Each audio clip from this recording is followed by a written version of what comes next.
لباس ہے پھٹا ہوا غبار سے اٹا ہوا، تمام جسم نازنی چدا ہوا کٹا ہوا، یہ نبی کا نور عین ہے، یہ بال یقین حسین ہے، یہ حسین ابن علی ہے رضی اللہ تعالیٰ عنہ۔ پھر چاند بادلوں میں گھر جاتا ہے، شامی غنڈے تیر برساتے ہیں، تلواروں سے آپ کے بدن پر ضربیں لگاتے ہیں اور نیزوں سے آپ کے بدن کو پرو دیتے ہیں۔ جب آپ کا پیراہن بعد میں اتارا گیا تو آپ کے پیراہن میں 122 سوراخ تیروں کے تھے، 33 زخم تلواروں کے اور 34 گھاؤ نیزوں کے تھے۔ جب گھوڑے کی زین سے فرش زمین پر آئے، بدن چھلنی تھا، زخم زخم سے خون بہ رہا تھا، 3 دن کا پیاسا حسین، اللہ اکبر، بدن زخموں سے چور، 71 لاشیں کلیجے پہ لیے، مخدرات اسلام کے پردے کا خیال دل میں الگ ہے، لیکن گھوڑے کی زین سے جب فرش زمین پہ امام حسین آتے ہیں، زبان پہ ہائے نہیں، نالا و شیون نہیں، چیخ و پکار نہیں، آتے ہی پیشانی سجدے میں رکھتے ہیں اور پکارتے ہیں اللہم ردن بقضائک وصبرن علی بلائک تسلیما لامرک سبحان ربی الاعلی۔ مالک گھر لٹا کے، بچے لٹا کے، خاندان سب کچھ قربان کر کے، اپنے بدن کو زخموں سے چھلنی کروا کے، تیروں اور نیزوں کی انیوں سے اپنے آپ کو زخمی کروا کے، تیرے حضور سر جھکا کے یہ اقرار کرتا ہوں کہ حسین تیری تقدیر پہ راضی ہے، مالک تو بھی بتا، تو بھی حسین پہ راضی ہوا ہے کہ نہیں ہوا۔ آواز آ رہی ہے، اس پیاسے پر علی شیر خدا کو ناز ہے، اس نواسے پر محمد مصطفیٰ کو ناز ہے۔ اوروں نے بھی سجدے کیے پر اس کا عجب انداز ہے، اس نے وہ سجدہ کیا جس پر خدا کو ناز۔ حسین ابن علی رضی اللہ تعالیٰ عنہ کا سر انور دستے قاتل نے تب کاٹا جب وہ سجدے میں جھکا ہوا تھا۔ یزید نے کہا میں بیعت لوں گا، امام حسین نے کہا کبھی بھی نہیں دوں گا، یہ سر کٹ سکتا ہے جھک نہیں سکتا۔ سر کاٹ کے نیزے کی نوک پہ چڑھا دیا گیا اور یہ اس بات کا اعلان تھا کہ ہم جیت گئے اور حسینی ہار گئے، اور لشکر یزید میں غوغا مچ گیا، نقارے بجنے لگے کہ ہم جیت گئے، دیکھو امام حسین شہید کر دیے گئے، اور سر کاٹ کے نیزے کی نوک پہ چڑھایا گیا۔ لیکن لشکر یزید سے ہی آواز آئی یہ کیسا سر ہے جو کٹ کے بھی سر بلندی ہے، کٹ گیا ہے پھر بھی اونچا ہے، اللہ اکبر، یہ سر سجدے میں کٹا ہے، رب کے حضور عبادت کی حالت میں کٹا ہے۔ حسین آج بھی سجدے میں ہے، اللہ اکبر، حسین آج بھی سجدے میں ہے، بلکہ کٹے ہوئے سر کا رخ زمین کی جانب تھا اور کٹی گردن آسمان کی طرف، یوں نیزے پہ پرویا گیا۔ اللہ اکبر، ایک شاعر نے نقشہ کھینچا، بآنکھ سر نیزے پہ اور سوئے زمین ہے روح، یعنی سجدہ ثانی کی ہے آرزو۔ رکعت کے 2 سجدے ہوتے ہیں، ابھی ایک سجدہ ہوا تھا کہ دستے قاتل نے سر کاٹ دیا، کہا حسین کی پیشانی میں دوسرے سجدے کی تمنا مچل رہی ہے۔ یہ تھا حسین ابن علی کا سجدہ، ساری زندگی رب کے حضور سجدہ قضا نہیں ہونے دیا۔ آج پانی نہیں ہے، اللہ اکبر، آج تیمم کر لیتے ہیں، آج اپنے خون کو اوڑھ کر کے حسین نے اپنی پیشانی اپنے مالک کے حضور جھکا کر کے عظیمت کی وہ انوکھی داستان رقم کر دی کہ صدیاں گزرنے کے باوجود بھی ان کی یادوں کے چراغ روشن ہیں۔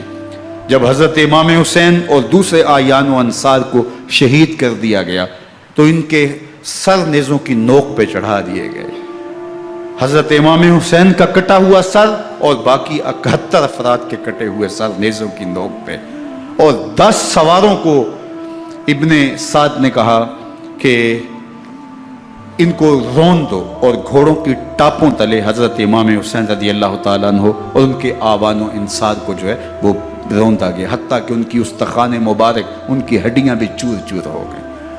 روننے سے قبل ان کا لباس اتار لیا، ان کے کپڑے اتار لیے گئے۔ اللہ اکبر، کیسی دردناک گھڑیاں تھیں۔ یزید کا صرف یہی بد کرداری کا مرحلہ نہیں تھا، اس کربلا کے صحرا کے اندر یزید نے جس طرح امام حسین رضی اللہ تعالیٰ عنہ کو شہید کیا اور حضرت امام حسین کے خاندان کو شہید کیا، جب مدینہ المنورہ پر یزید نے مسلم بن عقبہ کو مقرر کیا، جس کو بزرگوں نے مصرب بن عقبہ کہا ہے، تو اس کو کہا 3 دن تک مدینے کا حرم تمہارے لیے حلال ہوگا، جو چاہو تم کرنا، اور شامی فوجوں کو اجازت ہوگی۔ تو وہاں بھی انہوں نے 10,000 تابعین اور 700 صحابہ کو شہید کیا۔ حضرت ابو سعید خدری رضی اللہ تعالیٰ عنہ گھر سے باہر نکلے، کافی بوڑھے ہو چکے تھے، تو انہوں نے حضرت ابو سعید خدری کو پکڑ لیا، کہا تم کون ہو؟ کہا مجھے ابو سعید خدری کہتے ہیں۔ تو کہا ہاں تمہارا نام سنا ہے، اور داڑھی سے پکڑ کے کھینچا اور کہا کہ ہے تمہارے پاس جو ہمیں دو؟ تو کہا کہ میرے پاس تو کچھ بھی نہیں، میں تو فقیر آدمی ہوں۔ تو ان کے گھر ان کو لے گئے، تو 2 کبوتر رکھے تھے حضرت ابو سعید خدری نے، تو وہ کبوتر لوٹ کے لے گئے۔ اللہ اکبر۔ حضرت ابن سنان رضی اللہ تعالیٰ عنہ کو، جو حضور کے علم بردار تھے فتح مکہ کے دن، ان کو ستو پہلے پلائے اور پھر ان کی گردن کاٹی گئی اور کہا یہ ہے وہ ستو جو تم زندگی میں آخری بار پیو گے۔ ایک گھر میں داخل ہوئی شامی فوج، تو ایک خاتون کے ابھی بچہ پیدا ہوا تھا، اور قابلہ نے، دائیا نے وہ بچہ ماں کی چھاتی پہ لٹایا، اور وہ ماں کا پہلا دودھ پی رہا تھا۔ تو یہ جا کے کہنے لگے نکالو تمہارے پاس جو کچھ ہے۔ تو اس خاتون نے کہا تم جانتے ہو یہ بچہ کون ہے؟ تو انہوں نے کہا ہم نہیں جانتے۔ کہا یہ حضرت ابن ابی کبشہ انماری رضی اللہ تعالیٰ عنہ کا بچہ ہے، اور یہ وہ صحابی ہیں کہ جو بیت الشجرہ کے موقع پہ حضور کے ہاتھ پہ بیعت کرتے ہیں۔ انہوں نے اس چیز کا لحاظ نہ کیا کہ جو کچھ ہے وہ ہمیں دو، ورنہ تیرے بچے کو نہیں چھوڑیں گے۔ تو ماں بچے سے مخاطب ہو کے کہتی ہے، ابھی بچہ پیدا ہوا ہے اور ماں سے پہلا دودھ پی رہا ہے، کہ بیٹے اگر میرے پاس کچھ ہوتا، وہ قیمتی سے قیمتی چیز بھی ہوتی، تیری جان کے لیے قربان کرتی، لیکن اس وقت میرے پاس کچھ ہے نہیں۔ تو ایک شکی آگے بڑھا اور بچے کو ایک ٹانگ سے پکڑ کے کھینچ کے دیوار کے ساتھ پٹک کے مارا، جس سے دماغ کا بھیجا نکل گیا۔ کیا کیا زیادتیاں نہیں کی۔ 700 صحابہ حرہ کے واقعہ میں شہید کیے یزید نے، اور 10,000 تابعین شہید کیے۔ مسجد نبوی میں ممبر رسول کے ساتھ گھوڑے باندھے، اور وہ ممبر رسول اور مصلی رسول کے قریب لید کرتے رہے۔ حضرت سید عبد المسیب فرماتے ہیں میں نابینا تھا اور حضور کے روضہ انور کے پاس بیٹھا تھا، اور یزید کے سپاہی آتے، جو بھی مسجد میں نظر آتا پکڑ کے لے جاتے، مجھے نابینا سمجھ کے چھوڑ دیتے، لیکن میں پریشان تھا کہ ظہر کا وقت ہوگا، عصر کا وقت ہوگا، مغرب عشاء کا وقت ہوگا، نہ اذان نہ اقامت نہ جماعت، تو کیسے مجھے پتہ چلے گا کہ نماز کا وقت ہو گیا، اور کیسی میری نمازوں کا کیا بنے گا؟ میں اس فکر میں بیٹھا تھا۔ لم ازل اسمع الاذان والاقامت من قبر رسول اللہ صلی اللہ علیہ وآلہ وسلم۔ فرماتے ہیں جب بھی پھر نماز کا وقت آیا، گنبد خضرا سے اذان کی بھی آواز آئی، اقامت کی بھی آواز آئی۔ 3 دن تک مسجد نبوی کے اندر گھوڑے بندے رہے، اور مدینہ کی حرمت پامال کی۔ مدینہ کے گھروں کے اندر یہ بدکماش داخل ہوئے، اور جو بدکاریاں انہوں نے کی کلیجہ منہ کو آتا ہے۔ 1002 شیزائیں ان بدکاروں کی بدکاریوں کی وجہ سے کنواری حالت کے اندر حاملہ ہوئی۔ 3 دن تک مدینے کا حرم انہوں نے پامال کیا، اور پھر مکہ المکرمہ میں کعبہ اللہ پر گولے برسائے، اور کعبہ کا غلاف جل گیا۔ وہ تو یزید مر گیا، اور حضرت عبداللہ ابن زبیر رضی اللہ تعالیٰ عنہ نے اپنی خلافت کا اعلان کیا۔ یزید کے یہ کرتوت تھے، ادھر اہل مدینہ کو ستایا، ادھر اہل مکہ کو ستایا، اور رسول اللہ صلی اللہ علیہ وسلم کے خانوادے کی بے حرمتی اور توہین کی۔ نہ صرف انہیں قتل کیا گیا، ان کی لاشوں پہ گھوڑے دوڑائے۔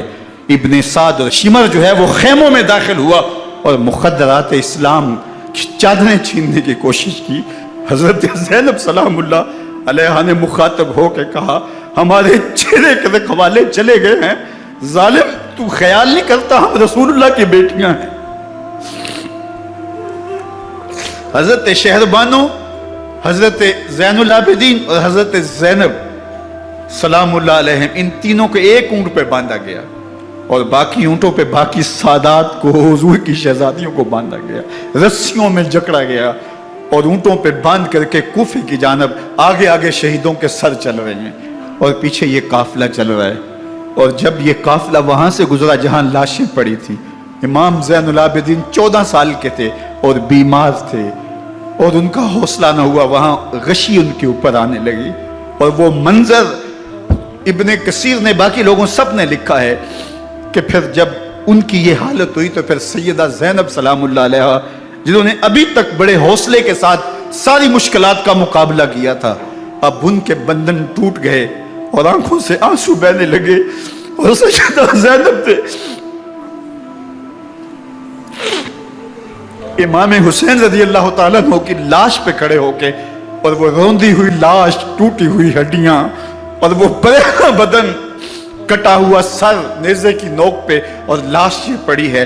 تو حضرت سیدہ زینب نے مدینے کی طرف منہ کر کے جو ہے وہ حضور سے فریاد کی، یا محمد آہو، یا محمد آہو، ھذا حسین بالآراء مزمل بالدماء، یا محمد آہو بناتوں کا سبایا۔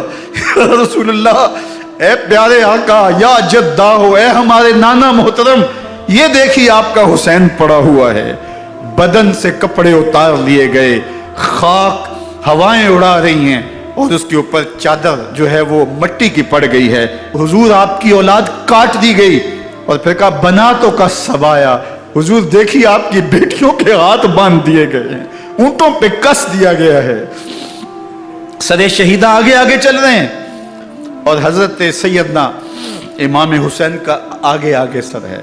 راستے کے اندر ایک جگہ آئی، رات گزری اور ان کو اتارا گیا۔ رات کا موقع تھا، ایک خاتون آئی اور اس نے کوئی کھانا پیش کیا ان کو، اور کہا کہ میں کسی زمانے میں حضرت سیدہ فاطمہ زہرا کی نوکری کیا کرتی تھی، ان کی لونڈی تھی، ان کی کنیز تھی، اور آج مجھے پتہ چلا کہ آپ لوگ گزر رہے ہیں، تو میں نے کہا کہ میں اپنی مخدومہ کے خاندان کی خدمت کروں۔ اور پھر اس نے کہا کہ اس وقت سیدہ کی گود میں ایک 6-7 ماہ کی بچی تھی جس کو زینب کہا کرتے تھے، تو سیدہ زینب نے کہا کہ اماں اگر پہچانتی ہو تو وہ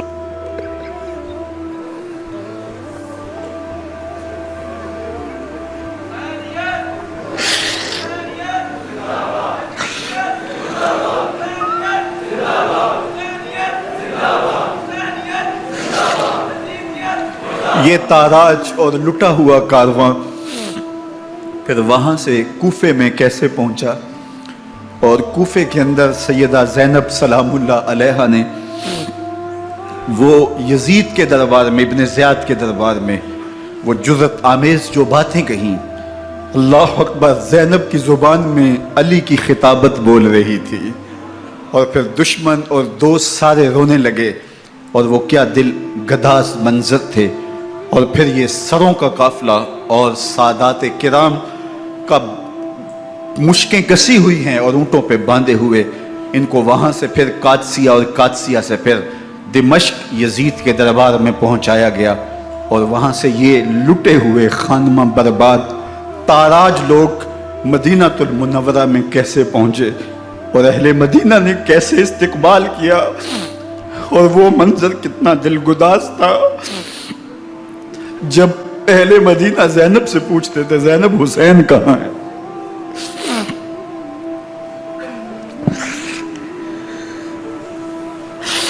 بے مروت بے وفا، تیرا بھی کیا افسانہ ہے، جس نے اپنی ہی شمع کو گل کیا تو وہ پروانہ ہے۔ اپنے پیغمبر کے شہزادوں کو اور اپنے پیغمبر کی شہزادیوں کو جو دکھ اس امت نے دیے، یہ کائنات کی ایک انوکھی داستان ہے۔ اللہ ہمیں اسوہ شبیری پہ عمل کی توفیق عطا کرے اور ان کے نقوش پاک کی برکتیں دے، اہل بیت کی محبت ہماری روحوں میں جذب کر دے، اور جس عظیمت کے ساتھ، جس حوصلے کے ساتھ انہوں نے دکھوں کو جھیلا، جو دہکتی آگ کے شعلوں پہ سویا وہ حسین، جو جواں بیٹے کی میت پر نہ رویا وہ حسین، جس نے سب کچھ کھو کے کچھ نہ کھویا وہ حسین، مرتبہ اسلام کا جس نے دوبالا کر دیا، خون نے جس کے دو عالم میں اجالا کر دیا، جو کہ سوزے غم کو سانچے میں خوشی کے ڈھال کے مسکرایا موت کی آنکھوں میں آنکھیں ڈال کے۔ اے حسین ابن علی تم پر سلام، نازش آل نبی تم پر سلام۔ ذرا میرے ساتھ یہ پڑھ لیجئے، اے حسین ابن علی تم پر سلام، نازش آل نبی تم پر سلام، تم پہ لاکھوں رحمتیں لاکھوں سلام، اے شہیدان محبت کے امام، لالا گوں لالا بدن لالا کفن، اے چمن اندر چمن، زندگی ہی زندگی تیری حیات اے حیات اندر حیات اندر حیات، افتخار ملت بیضا ہے تو، رب کعبہ کی قسم یکتا ہے تو، فخر کا دل میں دریچہ باز کرنا چاہیے، جن کا تو آقا ہے ان کو ناز کرنا چاہیے۔ وآخر دعوانا ان الحمدللہ رب العالمین۔ 10 محرم الحرام کو کربلا کا واقعہ رونما ہوا، تو اس موسم میں اطراف و اکناف عالم میں اس حوالے سے بات ہوتی ہے، ذکر کیا جاتا ہے۔ اہل محبت حضرت امام حسین رضی اللہ تعالی عنہ کے حضور خراج عقیدت اور خراج محبت پیش کرتے ہیں۔ یہ حق و باطل کا معرکہ تھا، جھوٹ اور سچ کا مقابلہ تھا، ظلم اور عدل کا ٹکراؤ تھا، خیر اور شر کی لڑائی تھی، دو نظریات کا تصادم تھا۔ ایک طرف امام حسین رضی اللہ تعالی عنہ اور ان کے 72 جانثار تھے، اور دوسری طرف یزید اپنی تمام تر قوت کے ساتھ موجود تھا۔ حضرت امام حسین رضی اللہ تعالی عنہ سے مسلسل آخری وقت تک بیعت کا اصرار رہا، اور آپ آخری سانس تک یزید کی بیعت سے انکار کرتے رہے۔ حضرت امام حسین رضی اللہ تعالیٰ عنہ لڑائی کے لیے نہیں آئے تھے، ورنہ خواتین اور بچے ساتھ لانے کا کوئی مقصد نہیں تھا۔ آلات حرب و ضرب بھی نہیں تھے، عرب جو اپنے ساتھ سفر پہ معمول کی تلواریں اور اسلحہ جات رکھتے ہیں وہی تھے، اور آپ کو پیشکش بھی کی گئی۔ ترماح بن عدی بن حاتم نے، یہ حاتم تائی کا پوتا تھا، کہا کہ آپ میرے ساتھ ہمارے علاقے میں چلے جائیں۔ جب مختلف بادشاہوں نے عرب پر قبضہ کیا تو ہمارے قبائلی علاقے اس وقت بھی ان سے محفوظ رہے۔ ہم آزاد قبائل ہیں، میں چند دنوں میں آپ کی پشت پر 30,000 کا لشکر کھڑا کر دوں گا جو جانثار ہوگا۔ لیکن حضرت امام حسین رضی اللہ تعالیٰ عنہ نے ترماح بن عدی کی اس پیشکش کو قبول نہیں کیا اور آگے بڑھے۔ دشت نینوا میں، جسے دشت کربلا بھی کہتے ہیں، حر بن یزید ریاحی 500 سواروں کو ساتھ لے کر کے حضرت امام حسین کو محصور کر دیتا ہے، اور پھر یزید کا لشکر وہاں جمع ہونا شروع ہو جاتا ہے۔ 22,000 یا 30,000 کا لشکر امام حسین رضی اللہ تعالی عنہ کے اطراف میں لگا دیا گیا۔ 3 دن تک اس خانوادے کے لیے پانی بند کر دیا گیا۔ پانی کے بغیر تو انسان کی زندگی معطل ہو جاتی ہے، اور 3 دن کی مسلسل پیاس، اور پیاس میں بلکتے 6 ماہ کے بچے، خواتین اور بوڑھے۔ لیکن عزیمت کی راہوں کے یہ مسافر کسی صورت بھی یزید سے بیعت کرنے پہ آمادہ نہ ہوئے۔ یہ ایک ہیلا تھا کہ پانی بند کریں گے، بچے بلکیں گے، خواتین بے چین ہو جائیں گی تو یہ مجبور کر دیے جائیں گے۔ لیکن کہا تم جو کرنا ہے کرو۔ یہ بات طے شدہ ہے کہ ہم یزید سے بیعت نہیں کریں گے۔ پھر 3 ماہ پانی بند کرنے کے بعد حضرت امام حسین رضی اللہ تعالیٰ عنہ اور ان کے خاندان کو جس طرح ذبح کیا گیا، یہ ایک دردناک کہانی ہے۔ 72 افراد کربلا میں شہید کر دیے گئے۔ اہل حق کا یہ قافلہ بھوک اور پیاس سے نڈھال تھا، لیکن عزیمت کی راہوں کا یہ مسافر سرنگوں نہیں ہوا اور یزید کے ہاتھ پہ بیعت نہیں کی۔ امام حسین رضی اللہ تعالی عنہ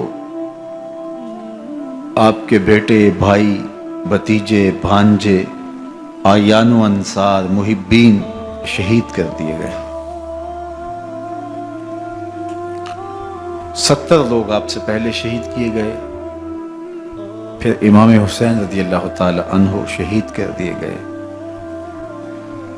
سوید نامی ایک زخمی، وہ چھری لے کر کے حملہ آور ہوئے اور وہ بھی شہید کر دیے گئے۔ یہ کربلا کے آخری شہید تھے جو حضرت امام حسین کے بعد شہید ہوئے۔ لیکن ان کی خون آشام تلواروں کی ابھی پیاس نہیں بجھی، اور ان کی آتش غیظ و غضب ابھی ٹھنڈی نہیں ہوئی۔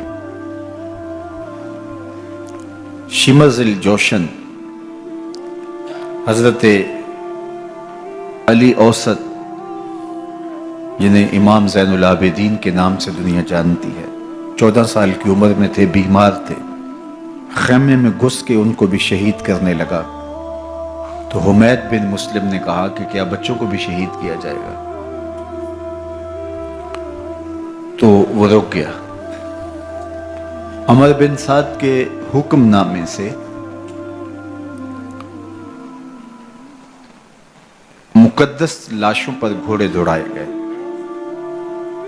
حتیٰ کہ ان کی ہڈیاں چور چور ہو گئیں اور شہیدوں کے سر نیزوں پہ چڑھا دیے گئے۔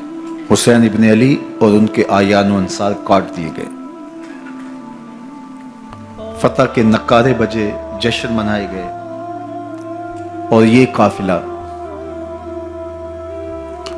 کربلا سے کوفے کی جانب روانہ ہوا۔ شہیدوں کے سر نیزوں پہ آگے آگے چل رہے ہیں، اور اونٹوں کے اوپر حضور کی بیٹیاں، حضور کی شہزادیاں اور حضرت امام زین العابدین کو باندھا گیا ہے،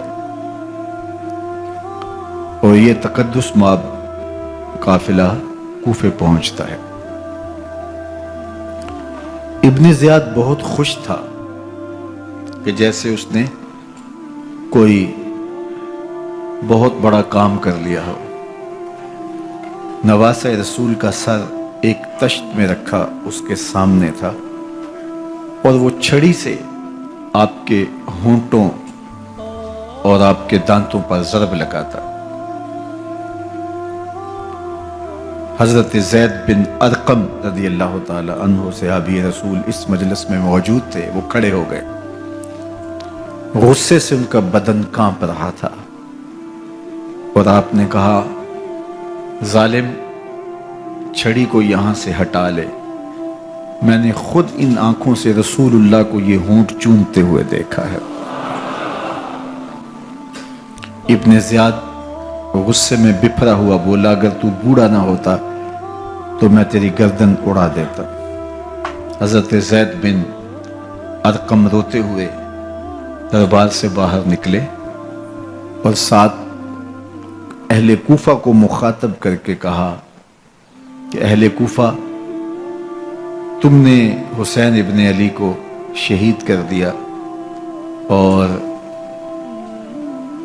ابن مرجانہ کے غلام بن گئے۔ حضرت زینب سلام اللہ علیہا ایک کونے میں بیٹھی تھی، پرانے کپڑوں میں ملبوس۔ ایک وہ وقت بھی تھا کہ سیدہ زینب سلام اللہ علیہا جب کوفے میں آئیں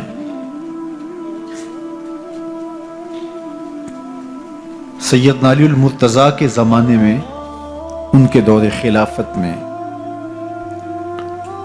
دارالخلافہ کوفہ متعین ہوا، تو یہ مدینے سے کوفے آئیں، تو اس وقت کوفے کی معزز خواتین نے ان کا استقبال کیا۔ خلیفۃ المسلمین کی شہزادی، رسول اللہ کی بیٹی سیدہ فاطمہ الزہرا کا عکس حضرت زینب سلام اللہ علیہا کوفے میں داخل ہوئیں، تکریم، عزت اور وقار کے ساتھ آپ کا استقبال کیا گیا اور آپ خواتین کو درس قرآن دیتی، حضور کی شریعت سکھاتی، اور آج وہی کوفہ ہے، وہی دیوار و در ہے اور وہی زینب ہے، اور آج زینب کے ساتھ حسین ابن علی کا کٹا ہوا سر ہے۔ پرانے کپڑوں میں ملبوس حضرت زینب سلام اللہ علیہ آج اسی کوفے میں داخل ہوئی ہیں۔ دارالامارت کے ایک کونے میں تشریف فرما ہے کہ ابن زیاد پوچھتا یہ خاتون کون ہے؟ حضرت زینب خاموش رہی۔ اس نے دوسری مرتبہ پوچھا، آپ پھر خاموش رہی۔ تیسری مرتبہ پوچھا، آپ پھر خاموش رہی۔ پھر ایک لونڈی نے بتایا یہ زینب بنت علی ہیں۔ تو اس کے سامنے حضرت امام حسین کا کٹا ہوا سر پڑا تھا اور وہ حضرت زینب سے مخاطب ہو کے کہنے لگا کہ اللہ نے تمہیں شکست دی اور یزید بن معاویہ کو فتح عطا کی۔ تو حضرت زینب سلام اللہ علیہا پھر دربار ابن زیاد میں ایک خوبصورت خطبہ عطا کیا۔ زینب بول رہی تھی، لگ رہا تھا مولا کائنات بول رہے ہیں۔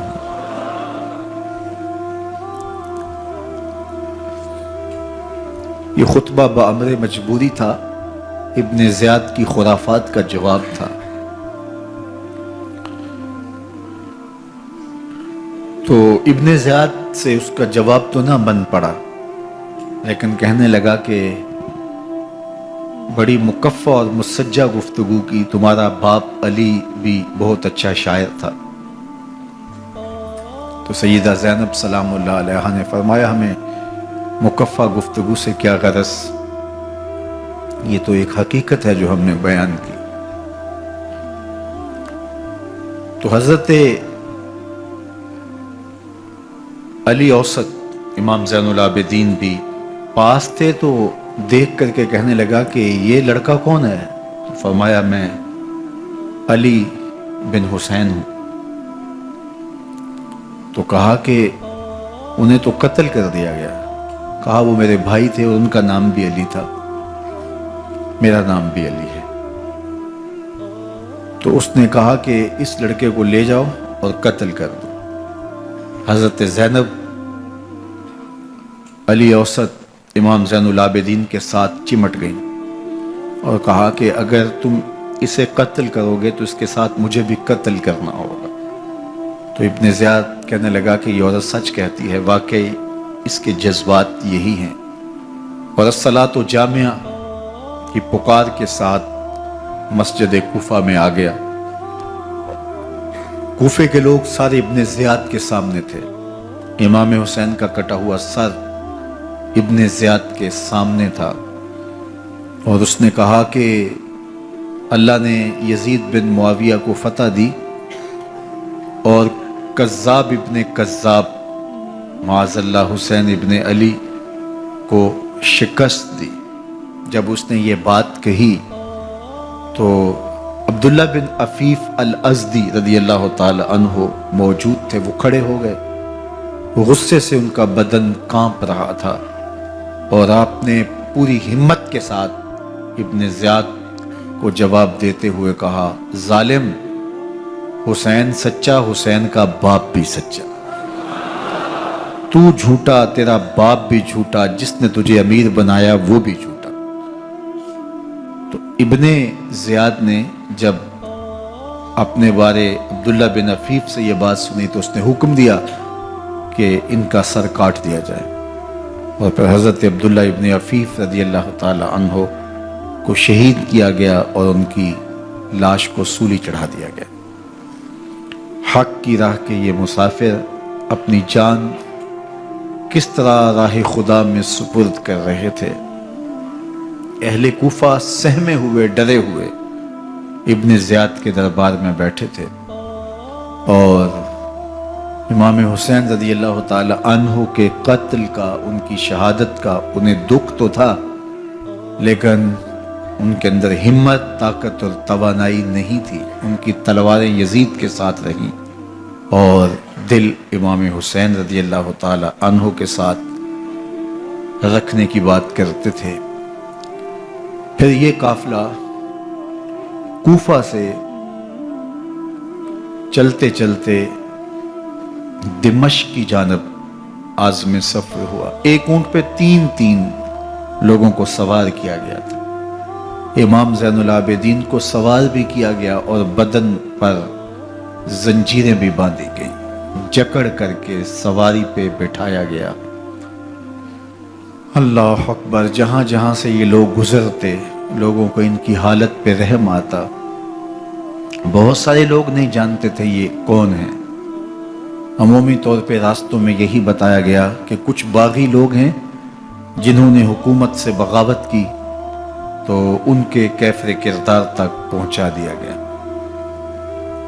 راستے میں ایک گرجا گھر آیا اور وہاں یہ لوگ رات رکتے ہیں۔ گرجا گھر کی دیوار پہ لکھا ہوا تھا: اترجو امت قتلت حسین شفاعت جدہ یوم الحساب۔ کیا وہ امت جنہوں نے حسین ابن علی کو شہید کیا، قیامت کے دن انہی کے نانے سے شفاعت مانگیں گے؟ کس منہ سے شفاعت طلب کریں گے؟ اسی حسین ابن علی کے نانا سے، جن کے بیٹے کو، جن کے شہزادے کو، نواسے کو ان لوگوں نے شہید کیا۔ جب یہ تقدس مآب قافلہ دمشق پہنچا تو راستے میں ایک شخص قرآن مجید کی تلاوت کر رہا تھا، اپنے مکان کی چھت پہ بیٹھ کے تلاوت کر رہا تھا، اور یہ قافلہ اس طرح سے گزر رہا تھا کہ شہیدوں کے کٹے ہوئے سر نیزوں کی نوک پہ تھے، اور عصمت شیار خواتین اور امام زین العابدین اونٹوں پہ بندھے ہوئے تھے۔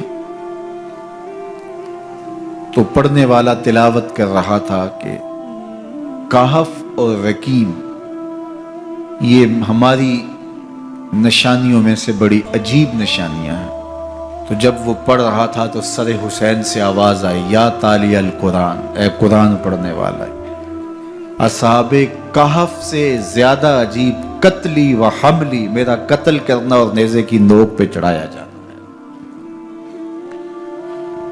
یہ قافلہ یزید کے دربار میں پہنچتا ہے۔ یزید بہت خوش ہوا اور اس نے حضرت امام زین العابدین رضی اللہ تعالیٰ عنہ سے کہا کہ تمہارے باپ نے میری حکومت کے خلاف بغاوت کی اور وہ اپنے انجام کو پہنچے۔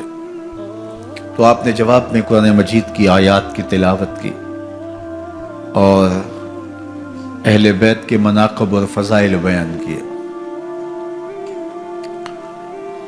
سیدہ زینب سلام اللہ علیہا کا ایک خطبہ اہل بیت کی عظمت، مناقب اور فضائل میں یزید کے دربار میں اپنی انوکھی اور البیلی شان رکھتا ہے۔ یزید پہلے تو خوش ہوا، لیکن جب اس نے لوگوں کے چہرے دیکھے تو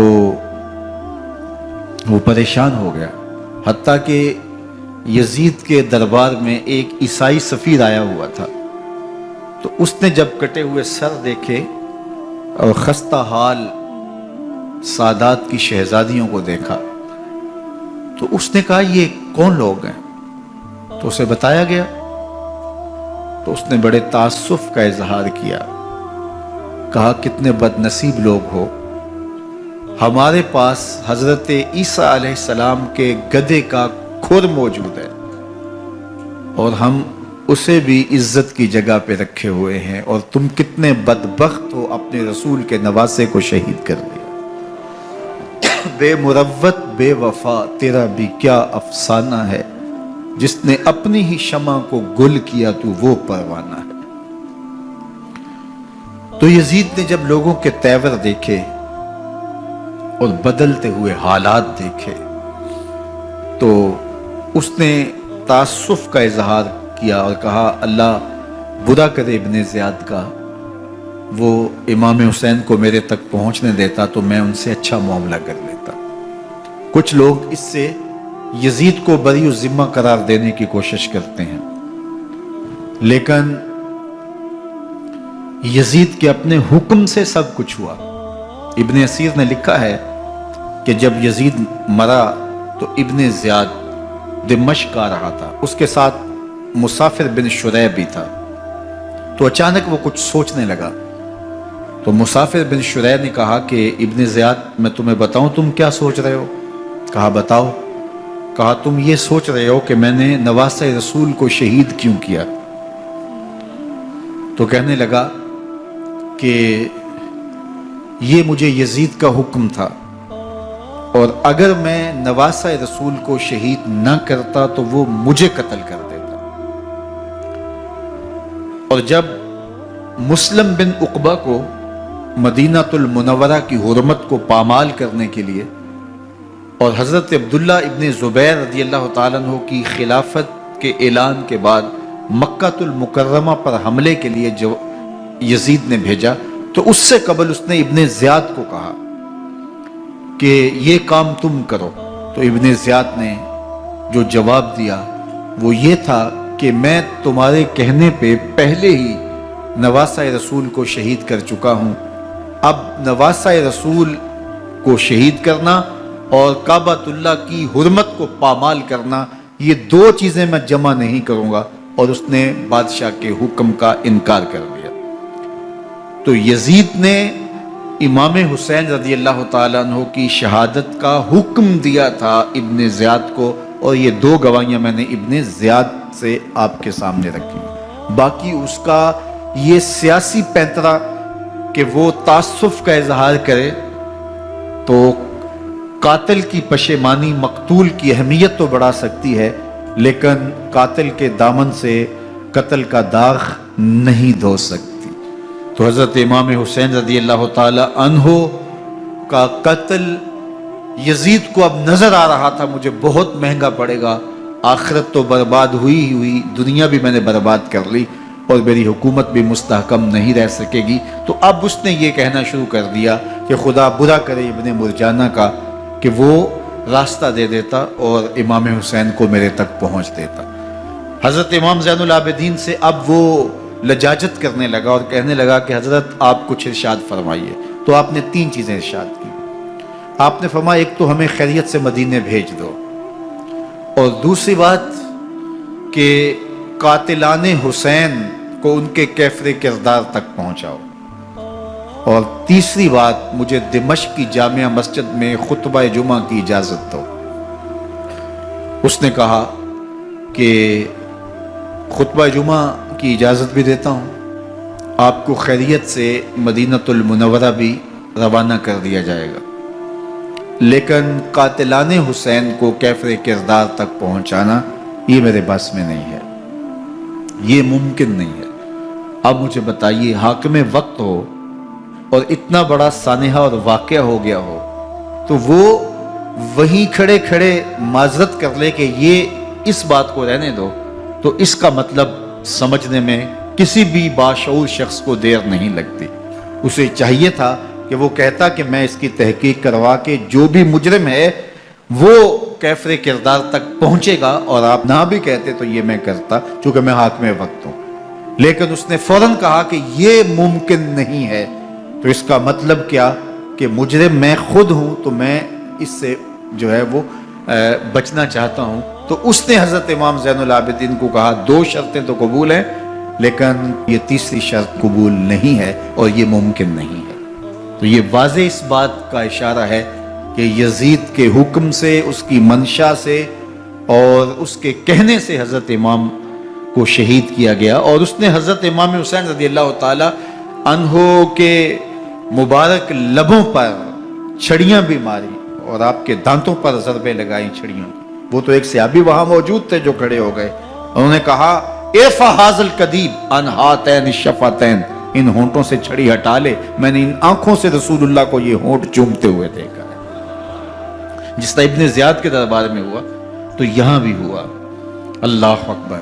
تو یزید اپنے تئیں خوش تھا، لیکن لوگوں کے احتجاج کی سکت نہیں لا سکتا تھا کہ نواسہ رسول کو شہید کر دیا گیا، تو وہ یوں اپنی بات کو چھپانا چاہتا تھا اور بات ابن مرجانہ ابن زیاد پہ ڈالنا چاہتا۔ لیکن ابن زیاد کہتا ہے کہ اگر یزید کے کہنے پہ میں امام حسین کو قتل نہ کرتا تو میں قتل کر دیا جاتا، اور میں غزوہ کعبہ اور قتل امام حسین دونوں کو جمع نہیں کر سکتا، لہٰذا اب میں یزید کا یہ حکم نہیں مانوں گا، اس نے پہلے مجھ سے بہت بڑی زیادتی کروائی ہے۔ یہ تاریخ کی معتبر کتابوں کے اندر موجود ہے۔ اب یزید نے کہا دو باتیں مان لیتا ہوں، آپ کو مدینہ المنورہ بھی رخصت کر دیتے ہیں، اور دوسرا آپ کو مسجد دمشق میں خطبہ کی اجازت بھی دیتے ہیں۔ اللہ اکبر۔ یہ وقتی تصرف تھا اس کا، ورنہ یہ کون ہے اجازت دینے والا؟ ممبر تو حسین ابن علی کے نانے کا ہے۔ خیر، مسجد دمشق میں گئے، لوگوں کا ہجوم تھا، حضرت امام زین العابدین ممبر پہ جلوہ فراز ہوئے۔ خطابت تو ان کے گھر کی لونڈی ہے، تو جب آپ نے کھڑے ہو کر کے خطبہ دیا اور فضائل و مناقب اہل بیت بیان کیے، لوگوں کے سینوں کے اندر آتش محبت اہل بیت کی جوش مارنے لگی۔ یزید ڈر گیا کہ اگر کچھ دیر خطبہ جاری رہا تو کہیں ایسا نہ ہو کہ لوگ میرے خلاف اٹھ کھڑے ہوں، تو اس نے مؤذن کو اشارہ کیا اور وہ اذان دینے لگا۔ تو اس نے کہا اللہ اکبر اللہ اکبر، تو حضرت امام زین العابدین نے کہا اس میں کوئی شک نہیں کہ اللہ سب سے بڑا ہے۔ پھر کہا اشہد اللہ الہ الا اللہ، تو امام زین العابدین نے فرمایا کہ ہم نے اس بات کی اپنے خون سے گواہی دی ہے کہ اللہ کے علاوہ کوئی معبود نہیں ہے۔ پھر اس نے کہا اشہد ان محمد رسول اللہ، تو حضرت امام زین العابدین نے یزید کی آنکھوں میں آنکھیں ڈال کے کہا یزید دیکھ، اذان میں تیرے نانے کا نام ہے یا میرے نانے کا نام ہے؟ تو حسین ابن علی رضی اللہ تعالی عنہ کا نام کبھی بھی مٹنے والا نہ زیاد کا وہ ستم رہا، نہ یزید کی رہی وہ جفا، رہا تو نام حسین جسے زندہ رکھتی ہے کر۔ یزید نے امام حسین رضی اللہ تعالیٰ عنہ کو راستے سے ہٹا دیا۔ اس کا خیال تھا کہ یہ باغی ہیں اور میں ان کو کچل دوں۔ حضرت امام حسین شہید کر دیے گئے، ان کا خاندان شہید کر دیا گیا۔ صرف 14 سال کے امام زین العابدین رضی اللہ تعالی عنہ اس حادثے میں، اس واقعہ میں جو ہے وہ بچے، اور سب سے زیادہ دکھ اپنی آنکھوں سے انہوں نے دیکھے۔ کربلا کا منظر بھی دیکھا، کوفے کا دارالامارہ بھی دیکھا، اور دمشق کا دربار یزید بھی دیکھا، اور پھر یہاں سے مدینے پہنچ کر اہل مدینہ سے جو سامنا ہوا امام زین العابدین نے وہ لمحے بھی دیکھے۔ کہتے ہیں اس واقعہ کربلا کے بعد حضرت امام زین العابدین کبھی ہنسے نہیں تھے۔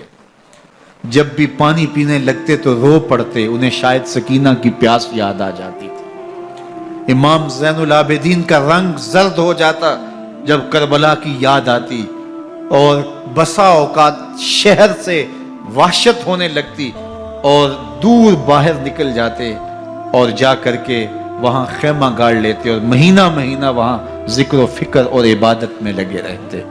امام زین العابدین کے ہاتھوں میں ہتھ کڑیاں، پاؤں میں زنجیریں، اور اونٹ پہ باندھ کر کے جب حضرت امام زین العابدین کو شہیدوں کی لاشوں کے قریب سے گزارا گیا تو غشی پہ غشی طاری ہو رہی تھی امام زین العابدین پہ، اور وہ گھڑیاں بھی امام زین العابدین پر کتنی دردناک تھیں کہ جب شہزادیاں اونٹوں کے ساتھ باندھی گئی تھی اور امام زین العابدین اپنے بابا کا سر اپنے سامنے چلتا ہوا دیکھتے تھے، اور یہ دردناک لمحے کہ جب رات کی گھڑی آئی تو زینب سلام اللہ علیہ نے دیکھا کہ زین العابدین کے آنسو نہیں تھمتے اور ان کو غشی پہ غشی آتی ہے، تو وہ آگے بڑھ کے ان کو اپنی آغوش میں سمیٹتی ہیں اور کہا زین العابدین کیا ہوا؟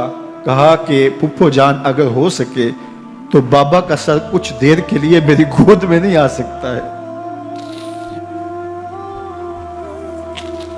وہ وقت بھی امام زین العابدین پہ آتا جب زخم اور درد اور دکھ حد سے تجاوز کرتے ہیں تو زین العابدین مدینہ کی طرف منہ کر لیتے ہیں اور حضور کی بارگاہ میں ہوا کے ہاتھوں پیغام بھیجتے ہیں، ان نلتا یا ریح الصبا یومن الی ارض الحرمی بلغ سلامی روزتن فیہا النبی المحترمی یا رحمتا للعالمین ادرک لزین العابدی محبوس عید الظالمی فی الموکب والمزدحمی۔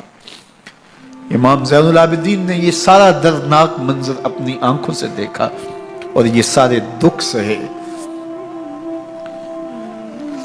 امام زہری کہتے ہیں کہ ولید کے زمانے میں دوبارہ امام زین العابدین کو پکڑ لیا گیا اور ان کے ہاتھوں میں دوبارہ ہتھ کڑیاں اور پاؤں میں بیڑیاں ڈال دی گئیں۔ میں ملنے گیا تو جو ہی امام کے ہاتھوں میں ہتھ کڑیاں دیکھی تو میرا دل ڈولنے لگا اور میری آواز گلے میں دب گئی اور آنسو تھے کہ تھمتے نہیں تھے۔ تو امام زین العابدین نے مجھے دیکھا تو مجھے تسلی دیتے ہوئے کہا، زہری کیا ہوا تمہیں؟ تو میں نے کہا، حضرت کربلا میں تھوڑے دکھ دیکھے تھے اور اب یہ حالت مجھ سے دیکھی نہیں جا رہی۔ تو امام زین العابدین نے ان زنجیروں کو اور ان ہتھ کڑیوں کو جن سے آپ جکڑے گئے تھے جھٹکا دیا، لوہے کی زنجیریں ٹوٹ گئیں۔ کہا، زہری ہم اللہ کی تقدیر پہ راضی ہے ورنہ یہ زنجیریں کیا ہوتی ہیں۔ امام زین العابدین کو اللہ نے عزتوں سے نوازا تھا، ہر دور کے حاکم وقت ڈرتے تھے اور ان کی عزت سے حسد کرتے تھے۔ ولید بن عبد الملک بنو امیہ کا بڑا تگڑا حکمران گزرا ہے۔ ایک دن طواف کرتے کرتے حجر اسود کے سامنے آیا، اس کے دل میں آیا کہ میں حجر اسود کو بوسہ کروں، لیکن رش اتنا تھا کہ آگے بڑھنے کی ہمت نہ ہوئی اور پیچھے ہٹ کے کھڑا ہو گیا کہ رش کم ہوتا ہے تو میں حجر اسود کو چومتا ہوں۔ اتنے میں امام زین العابدین رضی اللہ تعالی عنہ وہ بھی طواف کرتے کرتے حجر اسود کے قریب آئے، ایک لمحے کے لیے توقف کیا، لوگوں نے راستہ چھوڑ دیا۔ امام زین العابدین آگے بڑھے، حجر اسود کو چوما، پھر آگے بڑھ گئے۔ ولید بن عبد الملک کو بڑا غصہ آیا کہ لوگوں نے میرے لیے تو راہیں نہیں چھوڑی اور زین العابدین کے لیے راہیں چھوڑ دی ہیں۔ تو وہ اپنے درباری شاعر کو، فرزدق کو جو اس کے ساتھ کھڑا تھا، اس کو پوچھتا ہے، من ھذا، یہ کون ہے؟ حالانکہ اسے پتا تھا یہ امام زین العابدین ہے۔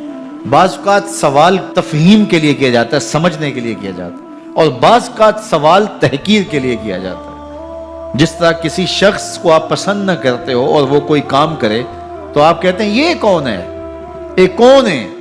تو اس نے کہا، من ھذا، یہ کون ہے؟ اب فرزدق شاعر تھا اور درباری شاعر تھا، اسے اچھی طرح پتا تھا کہ من ھذا سے بادشاہ کیا سننا چاہتا ہے، لیکن آج اس کی غیرت ایمانی جاگی۔ بادشاہ نے کہا، من ھذا، یہ کون ہے؟ تو فرزدق نے بادشاہ کی آنکھوں میں آنکھیں ڈال کے کہا، بادشاہ تو نہیں جانتا یہ کون ہے؟ اس کو تو بطحا کے سنگ ریزے بھی جانتے ہیں، اس کو تو زمین والے بھی جانتے ہیں، آسمان کے فرشتے بھی جانتے ہیں۔ یہ فاطمہ کا بیٹا ہے، یہ علی کا شہزادہ ہے، یہ رسول اللہ کا نواسہ ہے۔ تیرا من ھذا کہنا اس معرفہ کو نکرا نہیں کرے گا، یہ کل بھی معرفہ تھا، یہ آج بھی معرفہ ہے۔ کھڑے کھڑے امام زین العابدین کی شان میں ایک طویل قصیدہ لکھ دیا۔ بادشاہ تو اس سے کچھ اور سوچ رہا تھا، الٹ ہو گیا، اس نے ایک فرزدق کو جیل میں ڈال دیا۔ امام زین العابدین کو پتا چلا، آپ نے اشرفیوں کی 2 تھیلیاں خادم کے ہاتھ بھیجی کہ ہماری وجہ سے تمہارے اوپر یہ افتاد پڑی ہے۔ تو اس نے تھیلیاں قبول کی، چوما آنکھوں سے لگائیں اور پھر خادم کے ہاتھ میں دیتے ہوئے کہا، امام کو میرا سلام دے دینا اور کہنا، حضرت ساری زندگی نے ٹگوں کے لیے، ان پیسوں کے لیے، اشرفیوں کے لیے شاعریاں کی ہیں، یہ جو میں نے قصیدہ لکھا ہے آپ کے نانا کی شفاعت کے لیے لکھا، جو دلوں کو فتح کر لے وہی فاتح زمانہ۔ امام حسین کو تو کاٹ دیا گیا نا، اس لیے کاٹ دیا گیا کہ یہ ہماری حکومت سے بغاوت کر رہے ہیں، انہوں نے یہ کہا، بہانہ یہ بنایا، نظم حکومت میں یہ مخل ہو رہے ہیں، لہٰذا انہیں شہید کر دیا گیا۔ نہ صرف انہیں شہید کیا گیا،